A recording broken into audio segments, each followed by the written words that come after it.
So I've already written the terminology used when naming parent chains of substituents. When naming parent chain depends on the number of carbons it is.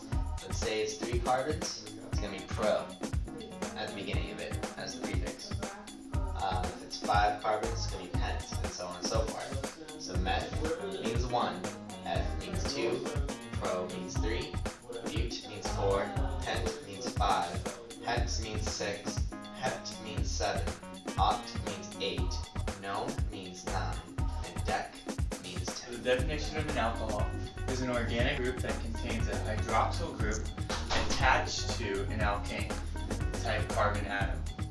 As you can see here, we have 2 carbon atoms with an OH group attached to it. Now let's go to Jared with how to name them. Okay, so today we're going to talk about naming alcohols. The first rule is when an IUPAC rules are used to name an alcohol, the parent chain, the longest continuous carbon chain carrying the OH group, is numbered from the end nearest the OH and named by dropping the E ending on the name of the corresponding hydrocarbon by adding OL of an alkane group, and this is pro 1, 2, 3 carbons. Okay. So for this example, I'm going to go ahead and add the OH right here in this carbon.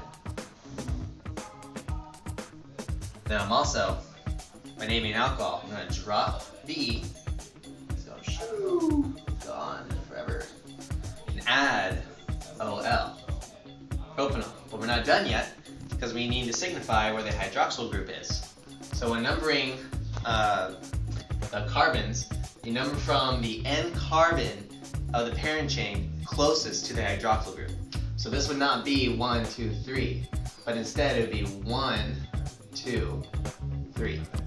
So in this case, it will be 1 that's located in this carbon, propanol.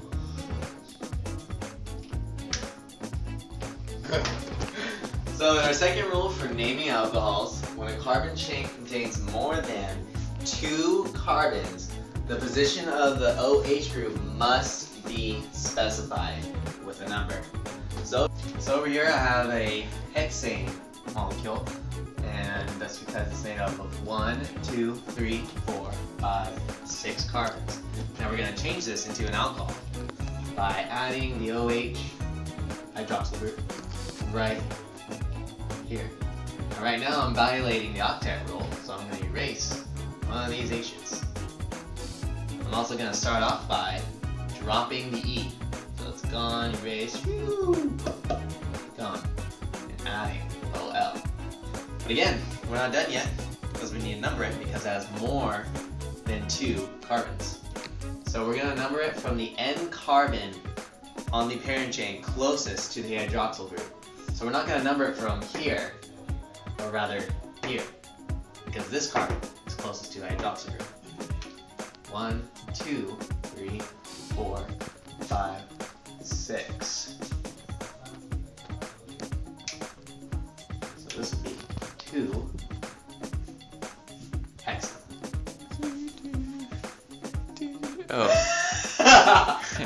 So when naming alcohols, any alkyl groups attached to the parent chain, also known as substituents, what I have right here, are identified by name, position, and number. So over here we have a figure of a alkane group that is 3-methyl octane. So first off, I'm going to switch this to an alcohol by adding it right here. Now normally, if it was just an alkane, you would number it from the end carbon in the parent chain closest to the substituent. But now, that's an alcohol, change that. So first off, we'll come back to this substituent later. We're also going to drop the E. Add OL. E's gone. Done. 1, 2, 3, 4, 5, 6, 7, 8. So the parent chain is a chain that contains the hydroxyl group and the most carbons in it. And this is, in this case, 1, 2, 3 oxanol with a substituent that's located on the 6th carbon of the carbon chain, and it contains only 1 carbon, so it's methyl. Don't forget your dashes in between the numbers and the words when naming alcohols with substituents. Just naming alcohols, period. 6. So this is 1, 2, 3 octanol, 4, 5, 6 methyl, 6 methyl, 3 octanol. Oh, we going? Yeah. This is awkward. Okay, here we go. So here are some examples of naming alcohols. Go ahead and pause this video and try it yourself. So here are the answers to these examples. Right here I have a line bond structure. Now just remember that the parent chain is not always straight across, but it is always the chain containing the OH that has the longest chain of hydrocarbons. So right here, as I already have written, it's 2-pentanol that's located on the 2nd carbon. So you count from the carbon closest to the OH. So it's 1, 2, 3, 4, 5. Pentanol. 2-pentanol. 3 methyl. 3 methyl pentanol. Right here I have a condensed structure. So this is 1, 2, 3, 4, 5, which is pentanol.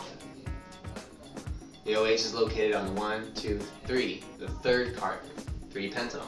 And then we have a substituent, an alkyl group, known as methyl because it only has 1 carbon, located on the 4th carbon of the parent carbon chain. So it's 4-methyl, 3-pentanol. Now here I have a skeletal structure.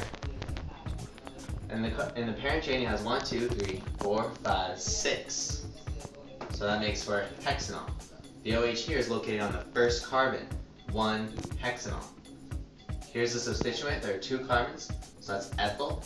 And that's located on the 4th carbon of the parent carbon chain, 4-ethyl, 1-hexanol.